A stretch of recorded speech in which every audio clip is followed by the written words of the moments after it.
Magandang gabi po sa ating lahat. Ako po ba'y naririnig? Amen there. Okay, so tayo po ay magbabasa ng salita ng Panginoon. Matatagpuan po sa Acts chapter 20, beginning verse 17 hanggang sa verse 24. Basahin po natin, mga kapatid, ang ating pong pag-aaralan sa gabing ito. Acts chapter 20, beginning verse 17 up to verse 24. Verse 17, and from Miletus he sent to Ephesus and called the elders of the church. And when they were come to him, he said unto them, Ye know, from the first day that I came into Asia, after what manner I have been with you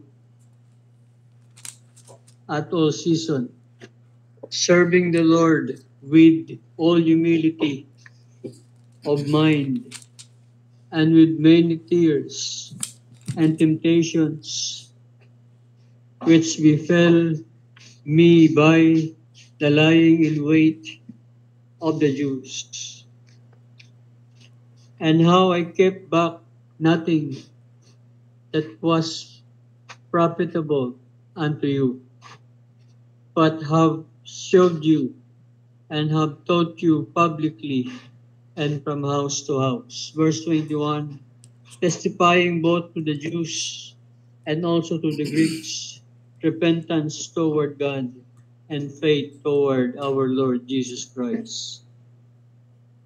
And now, behold, I go bound in the Spirit unto Jerusalem, not knowing the things that shall befall me there, save the Holy Ghost witnesseth in every city, saying that bonds and affliction abide me. Verse 24, and none of these things move me, neither count my life dear unto myself, so that I might finish my course with joy, and the ministry which I have received of the Lord Jesus to testify the gospel of the grace of God. Basahin po natin sa Tagalog yung verse 22 ng verse 24. At ngayon, narito ako ay natatali sa Espiritu at sa pasa sa Jerusalem, at hindi nalalaman ang mga bagay na mangyayari sa akin doon. Verse 23, maliban na pinatutuhanan sa akin ng Espiritu Santo sa bawat bayan na sinasabing ang mga tanikala at mga kapigatian ay nagsisipag-antay sa akin. Datapwat hindi ko minamahal ang aking buhay na waring sa akin ay mahalaga. Maganap po lamang ang aking katungkulan at ang ministeryong tinanggap ko sa Panginoong Hesus na nagpatotoo ng Ebanghelyo ng biyaya ng Diyos. Tayo po saglit na dumako sa Panginoon sa panalangin. Dakila naming Diyos, Ama naming banal, marami pong salamat, Panginoon, sa pagkabasa ng iyong salita sa gabing ito ng aming pagbubulay ng iyong salita. Alamin po namin, Panginoon, na kayo po ang siyang manguna sa aming pong pag-aaral, at kami po ay patuloy po na may encourage, patuloy po na magpatuloy sa inyo pong gawain, Panginoon, anuman po ang mangyari sa aming pong mga buhay. Kayo po ang may taas po namin, Panginoon, pasalamatan sa lahat po ng aming pong gagawin sa gabing ito. Ito po ang aming dalangin sa matamis na pangalan ng aming Panginoong Hesus.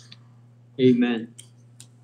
Ang pamagat po ng ating pong pagbubulay sa gabing ito ay The Man Who Couldn't Be Stopped. The Man Who Couldn't Be Stopped. alam ho natin, kilala ho natin ng ating pong apostol na Pablo, mga kapatid. Po, siya po ay spiritual giant sa sa kasaysayan po ng Kristyanismo. At napakarami po niyang accomplishment, napakarami po niyang nagawa sa gawain po ng ating pong Panginoon. At sa ating pong nabasa ay pero siya po ay nagnanais na pumunta ng Jerusalem. Pero may mga nag-aantay po sa kanyang mga panganib at pagkakakulong doon po sa lugar na yon. Pero hindi ho siya mahadlangan, mga kapatid.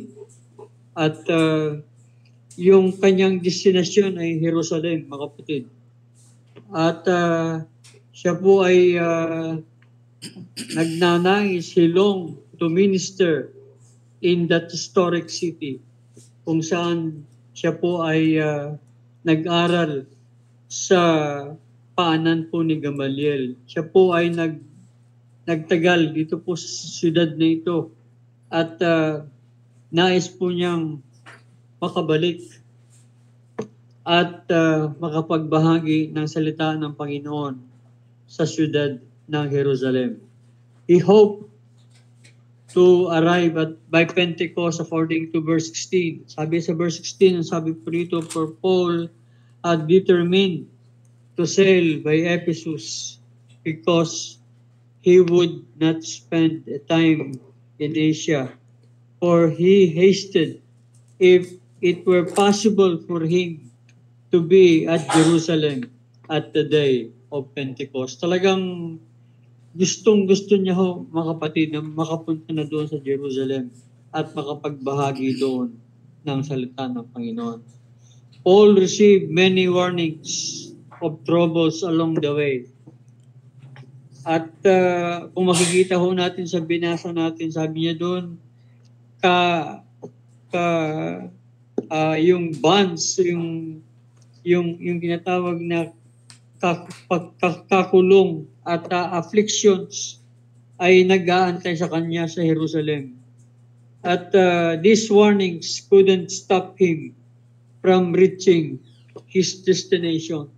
Tuloy-tuloy pa rin po si Apostol na Pablo sa kanya pong naisin na pumunta ng Jerusalem upang ibahagi ang salita ng Panginoon. Actually, ang sabi niya, none of these things move me.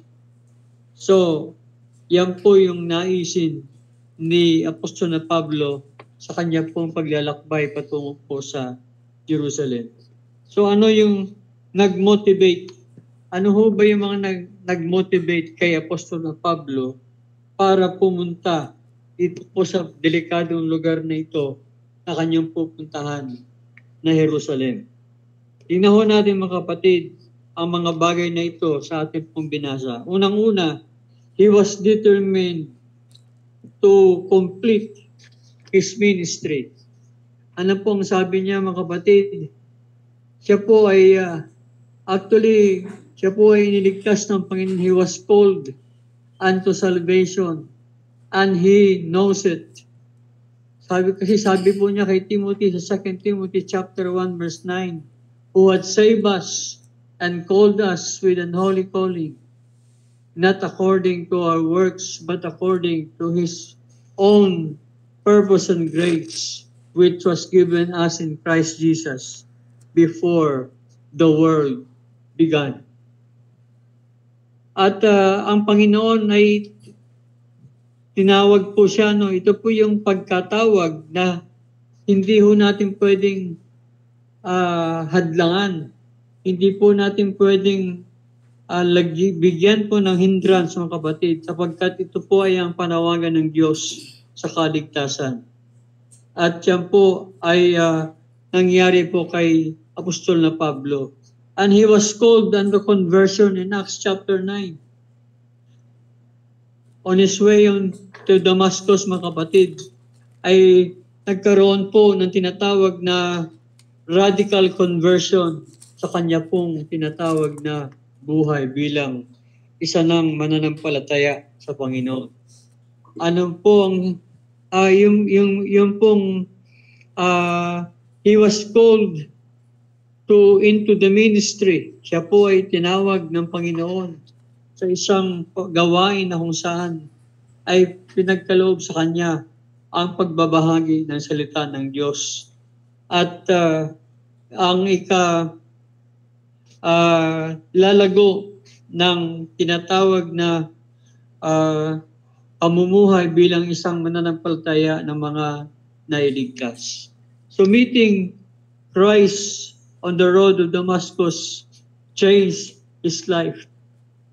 Ano na sabi niya? What wilt have me to do? Ano ang gusto mong gawin ko, Panginoon? It means full surrender. At ito po ang nangyari kay Apostol na Pablo on his way to Damascus. He was called unto salvation, he was called unto conversion, and he was called into the ministry. At yun po ang kanya pong masidhing dahilan kung bakit gusto niyang pumunta sa Jerusalem, mga kapatid.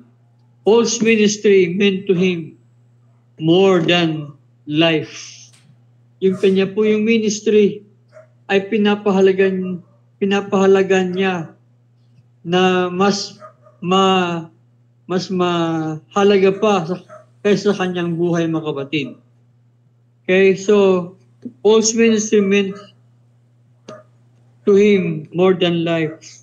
Ang sabi niya sa verse 24, neither count my life dear. Ang sabi niya ro? Hindi daw niya ibinibilang ang kanyang buhay na mas mahalaga pa sa ministry. His life has been in jeopardy many times. Ang kanya pong buhay ay palagi pong nasa panganib ng maraming beses. Nakikita po natin, doon po mababasa po natin sa 2 Corinthians chapter 11 verse 23, mga kapatid. Tingnan po natin saglit. Sa 2 Corinthians chapter 11 verse 23. Sabi niya rito, are they ministers of Christ? I speak as a fool.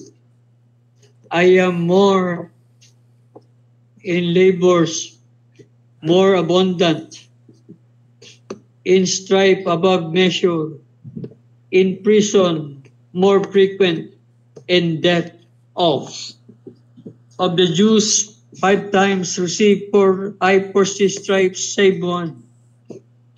Thrice was beaten with rods, once was stoned, thrice suffered shipwreck, a night and a day I have been in the deep.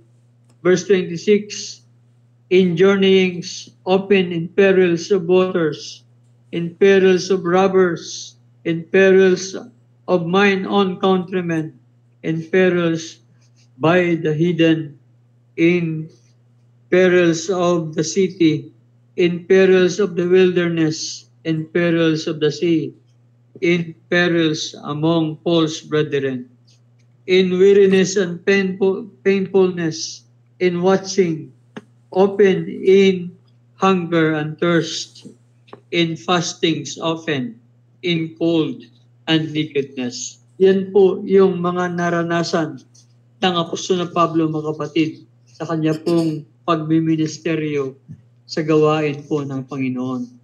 Ang sabi niya sa verse 28, beside those things that are without, that which cometh upon me daily, and care of all the churches. At yan po yung mga bagay na kung saan ay patuloy pong dumarating sa buhay po ng ating Apostol na Pablo. Kapatid, reaching people has become his passion. At patuloy po siyang nakikipagsalamuha sa tao sa kanya pong kaibigan na maipahayag ang salita po ng Panginoon. He used many possible means ng mga bagay na kung saan ay binibigyan po niya ng halaga upang magpatuloy po ang gawain po ng Panginoon.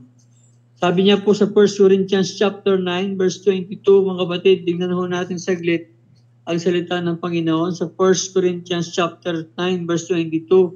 To the weak, I am as weak, and I might gain the weak. I am made all things to all men, that I might by all means save some. So, ang tinakausap dito namang ni Apostol Pablo, mga kapatid, ay doon po sa mga kapatid na mahihina, at siya po ay nagiging encouragement sa kanila sapagkat dati na tinatalakay niya at ginasusuong niya yung lahat po ng tinatawag na mga possible means upang maipahayag lamang ang ebanghelyo ng ating pong Panginoon. He ministered publicly and in homes.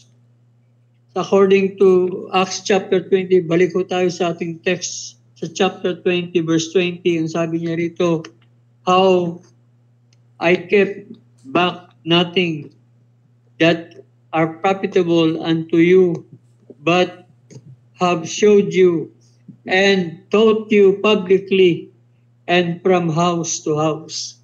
So mayroon ho siyang house to house na pagmiministeryo at ganun po yung pag-public preaching of the word of the Lord. Ayan po ang nagpapatibay sa kanya pong tinatawag na pagpunta doon po sa Jerusalem. Paul preached as both to the Jews and Gentiles according to verse 21, testifying both to the Jews. Acts chapter 20 verse 21, testifying both to the Jews and also to the Greeks, repentance toward God and faith toward our Lord Jesus Christ. He was determined to complete his ministry, mga kapatid.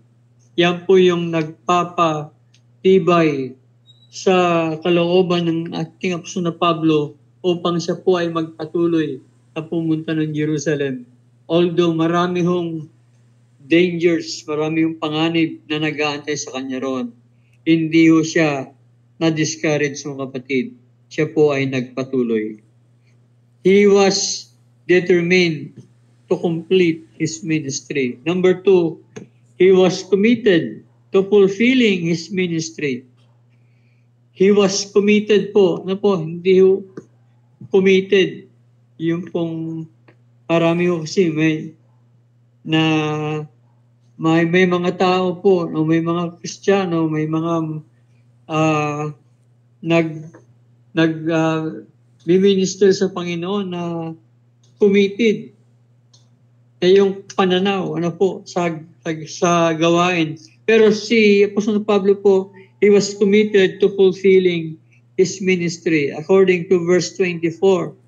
Acts chapter 20 verse 24, nung sabi po niya roon, none of these things move me, neither count I my life dear unto myself, so that I might finish my course with joy and the ministry which I have received of the Lord Jesus, to testify of the gospel of the grace of God. He wasn't satisfied with only past accomplishment. Hindi ho siya na-satisfy, mga kapatid, doon sa mga accomplishment niya na nagawa na. Alam po natin na marami ho siyang naitayong iglesia, mga kapatid. Ibig sabihin na umpisahan na local churches na kung saan ay siya po ang ginamit ng Panginoon upang magpatuloy ang mga iglesyang ito. At ang sabi niya, anumang panganib na susungin niya, none of these things move me. There was no resting on his laurels. Hindi ho siya nagpapatumpik-tumpik, although marami na siyang nagawa sa gawain ng Panginoon, mga kapatid. Hindi pa rin ho siya tumitigil sa kanya pong paglilingkod sa ating pong Panginoon. He sees every day, each day, an opportunity for the ministry. At yan po ang kanya pong patuloy po na ginagawa sa gawain po ng ating pong Panginoon. Paul believed God's purpose reached to the end of his life. Ang naniniwala po si Apostol Pablo na ang layunin po ng Panginoon sa kanya ay makarating siya sa katapus-tapusan ng buhay niya sa nasa ministry pa rin ho siya, mga kapatid. He wanted to finish his course with joy. At he guarded against final failure. At nais niya na matapos niya ang kanya pong tinatawag na kurso ng mayroong pong kagalakan at patuloy po sa gawain po ng Panginoon. 1 Corinthians chapter 9 verse 27, ano pong sabi niya? I keep under my body. 1 Corinthians chapter 9 verse 27, I keep under my body and bring it into subjection, lest that by any means, when I have preached to others, I myself should be a castaway. He longed to complete his divine calling in delight. Ninanais niya, mga kapatid, na makumpleto niya yung kanya pong Diyos na pagkatawag sa kasiyahan. Ang kasiyahan niya po ay ang maglingkod sa Panginoon hanggang sa kamatayan. So what are you doing? Finishing your course with joy. Ano po ang ginagawa natin upang ating pong matapos ang ating pong gawain ng mayroong pong kagalakan? First, he was determined to complete his ministry, mga kapatid. Number 2, he was committed to fulfilling his ministry. And number 3, he was eager to deliver his message. Paul's purpose was to testify. Ang gusto po ni Apostol Pablo ay makapag-testify,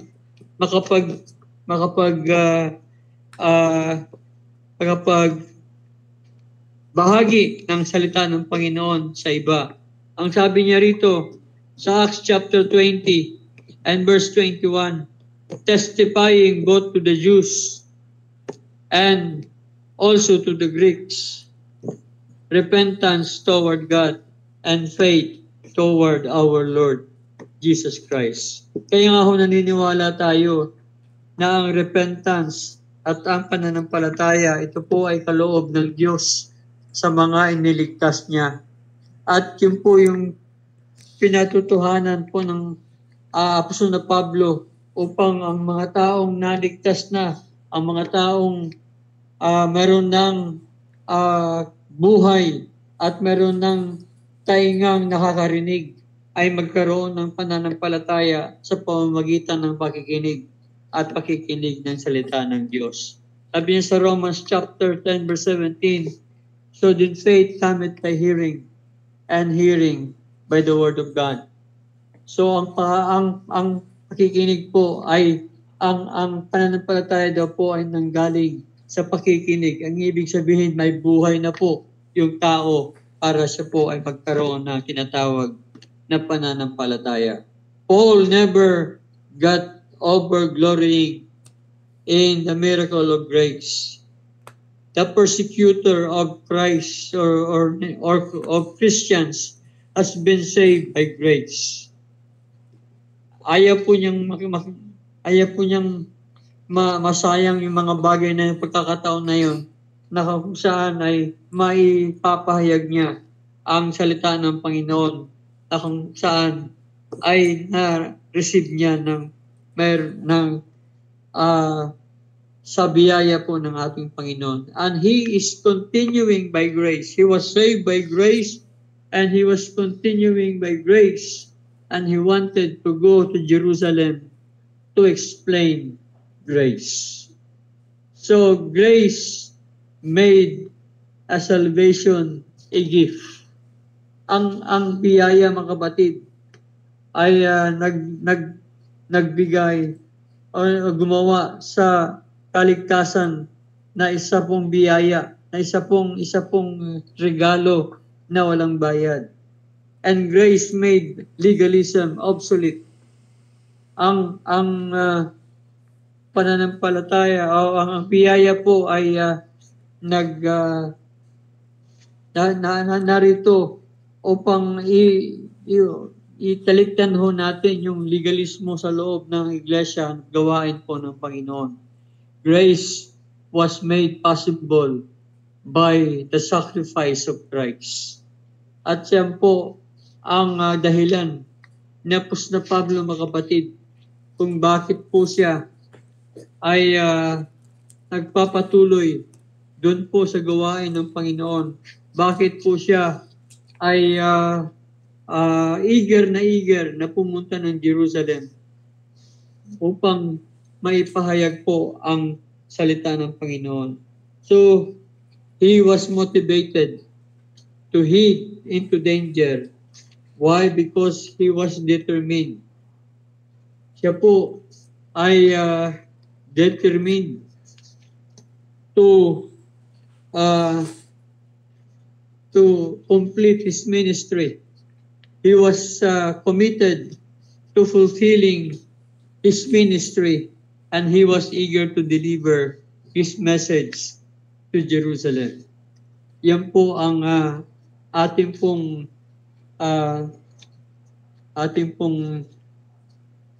mensahe po sa gabing ito. No wonder Paul couldn't be stopped. Hindi ho siya talaga papigilan, mga kapatid. And we have the same message to deliver. Meron ho tayong kaparehong mensahe na ipapahayag. At ito po yung tinatawag nating evangelism. Ano po? Iba ho kasi ang pagkakaunawa ng iba sa evangelism. Kung paano maligtas. Eternal lang. Yun po yung evangelism ho sa kanila eh.